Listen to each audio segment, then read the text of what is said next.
Kelly.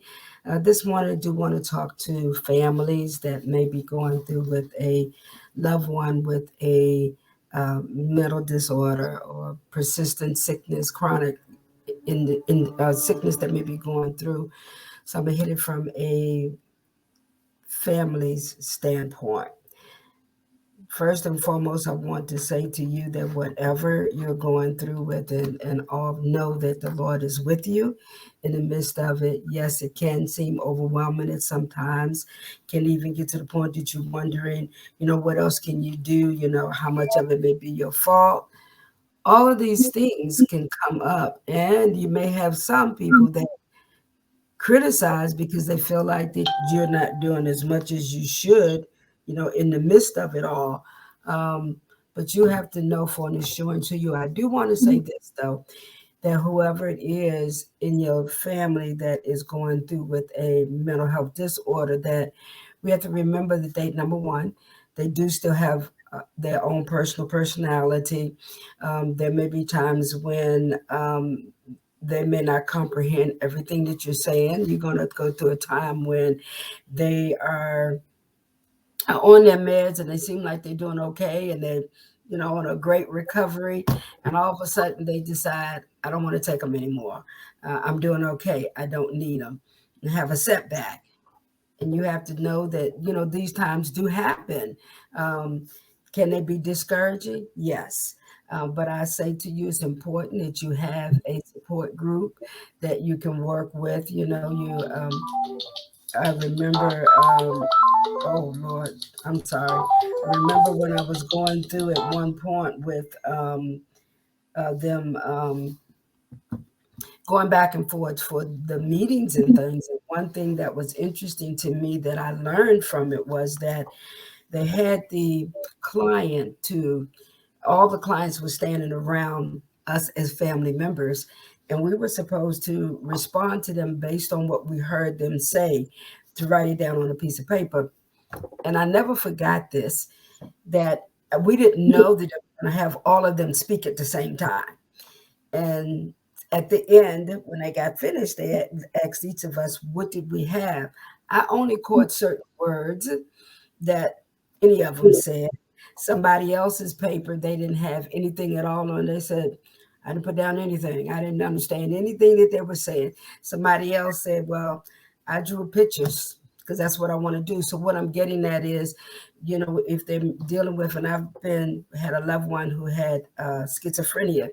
So there were times when he would say, I'm hearing voices. And I would ask, actually, what are they saying? You can't say to them, oh, please don't worry about that. No, you got to know where they are, be willing to, have patience and endurance with them and work with them, find out, okay, what are they saying? What are you hearing? Sometimes they may be able to explain to you through their babblings what is being said, and sometimes it may not. So you got to allow yourself. I'm not going to tell you you're not going to get frustrated, because you will. Okay, let's just be real. You will, but at the same time, you've got to be able to be very resilient and persistent in it. Yes, there were times that I did have to go to the Upper Marlboro and get EPs because they were beyond my care that I could have given them at home. Um, as I said again, they have personalities. So yeah, some of them can be really calm and just sit and do nothing. Those are the times that you've got to. What I had to do, I'll say this: I had to seek the Lord how to be an encouragement to them at that particular time, because they weren't even able to express how they even felt right at that particular time. So it can be overwhelming sometimes. You can feel like you're at a loss and you just don't know, which way to go. And I say again, those are the times that you really need to have a support group with you. Someone that can encourage you through it, walk you through, walk through with you what is going on. Because you will feel alone, you feel isolated, loved ones don't understand, don't want to be bothered, don't want to come around because they don't want to deal with it. Sometimes it can be fear because they don't know what to expect, along with the fact that they don't totally understand it, or haven't taken the time to try and understand what's going on with the individual. Um, I have another loved one that I've had to really be extremely patient with, because the individual, very intelligent, is going to college, all of that, and boom, this happened. So I'm constantly saying to that person, you're a very intelligent individual. I want to remind them that, outside of what you're going through, you still have abilities if you allow yourself. And um, I could not we've had loved ones that I heard that were verbally abusive to her because they didn't have patience and endurance with this individual, constantly putting them down and things. And so they need a lot of encouragement. I don't mean flattery. I mean encouragement of where you see, they're doing pretty good with themselves. To just like we need, encouragement sometimes, they need the encouragement as well. And we need to know that. So what I'm saying is, see that person, if you can, beyond the illness, and see who they are so that you can work with them, that you can be an encouragement to them. Um, Sometimes with this particular person I'm talking about, they would leave and no one would know where they were. They wouldn't call. They, were irresponsible, and it was overwhelming for the family. So in all of these things, you're going to have endurance, going to have some long suffering with them, you know. Whew, and yeah, you'll get to a point where you feel like I just can't do it anymore. Um, I'm very grateful that there for the times that I had to call to get the EP, that they were very nice about it when they came to the home. Um, Everyone can't say that. Sometimes has been a bad situation. So you need to. With me, I had to learn God to give me wisdom of how to function through this, because you still have a life. You still got to move on. You still got to be able to do things for yourself in the midst of all of it that's going on.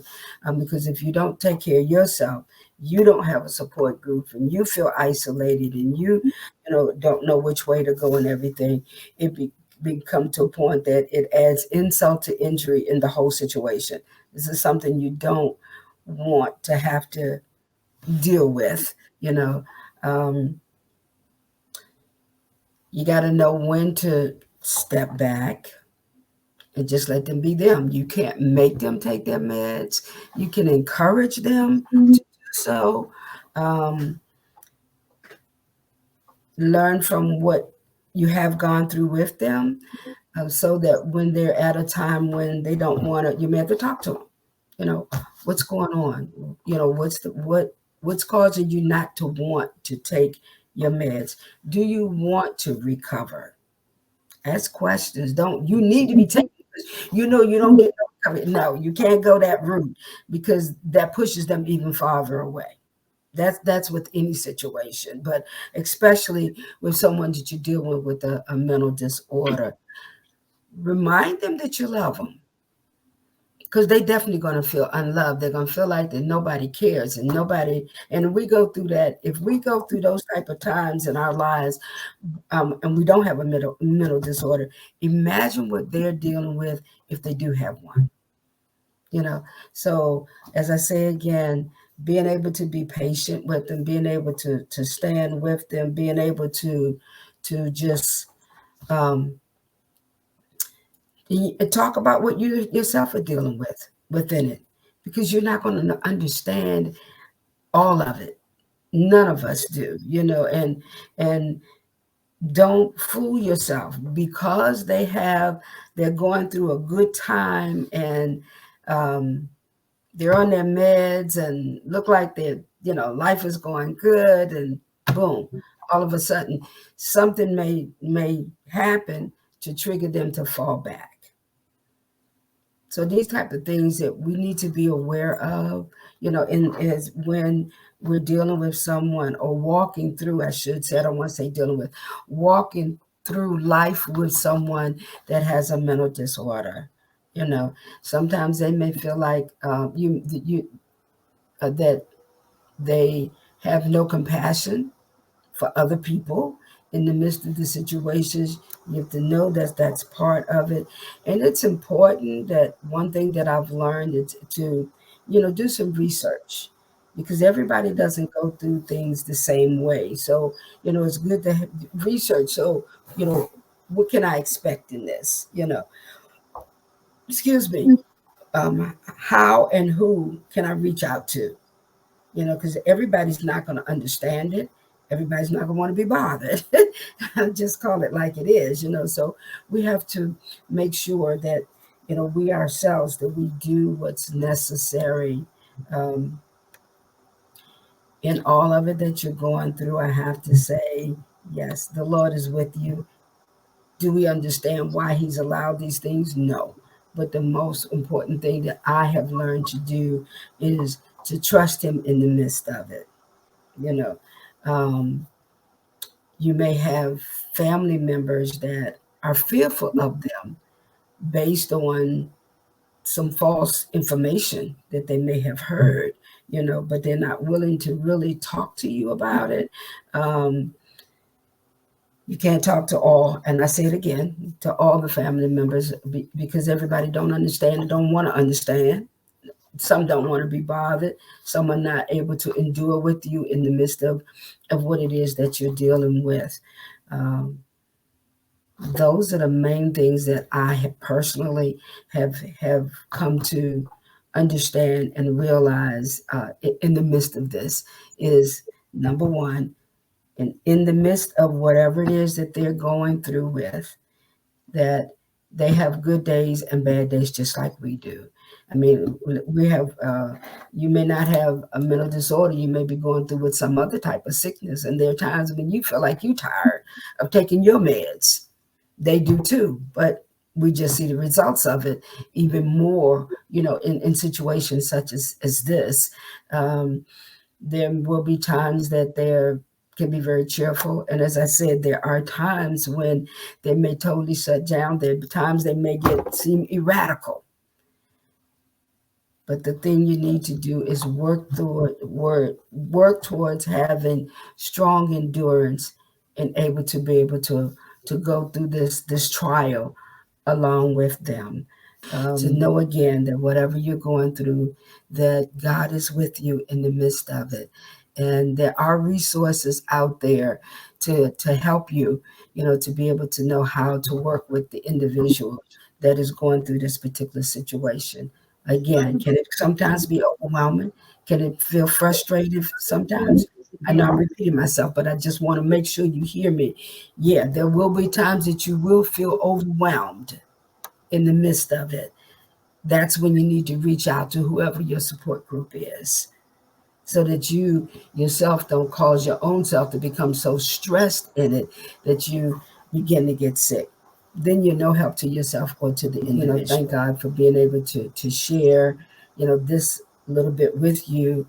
Um, because there may be times in the midst of it also that they don't even comprehend, what you're saying to them, because they're at that um, erratical moment.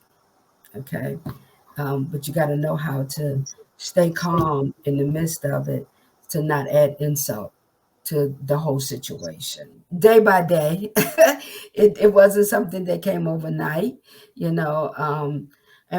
Since we are a faith-based organization, I will say this: it took a lot of prayer on my part. It took being able to have my heart open to the Lord, to just say, God, I don't know how to deal with this right now.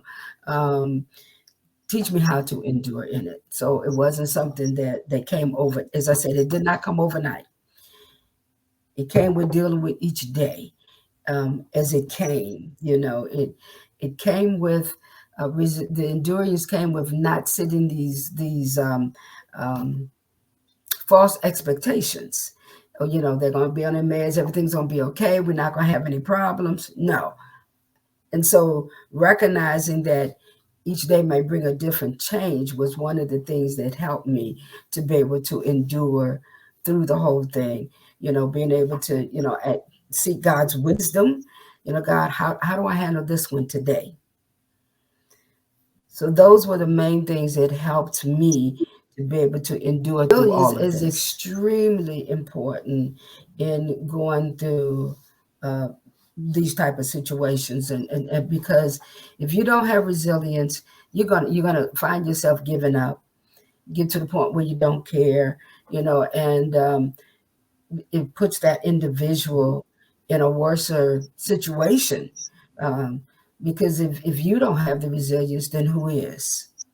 And in that resilience, it helps you as the individual to be able to keep your calmness, your peace, your soundness of mind in the midst of all of it. Feel like, God, where are you? Have you left me in the midst of this? I don't know what to do. You know, excuse me. And so I say to you that you have to who endure. We talk about endure. Endure means to go through your trials and your tribulations, but with conscious power. And whose power is it? There's the power of God that helps us, that gives us the strength and the stamina to be able to go through such things. So, and yeah, there will be times that you feel like you're all alone in this. Okay, but that's when you've got to be able to surrender your feelings, to the Lord so that He can strengthen you and take you through whatever it is that you're dealing with. You're going through. I do want to give you our information. You see it on the site, but we're at igbatt.com, and then there we do have a number. Oh, I don't have it in front of me. Sister Arnetta, put that one back up for me. The phone number. Okay. So you can find 1-800-216-9015. You can give us a call. And if not, do you have so many different programs that are available? I say to you again, whatever you do in the midst of it, reach out and get in connected to a mental health organization that can help you, that can strengthen you, that can fortify you. Because sometimes when you're going through by yourself, you don't know. But when you know that there are others that are going through and they can give you words of encouragement in the midst of what you're going through with, it's like a healing balm to you. So please, whatever you do, don't go through this alone. Get connected, not just for the sake of your loved one, but for your own mental and emotional well-being.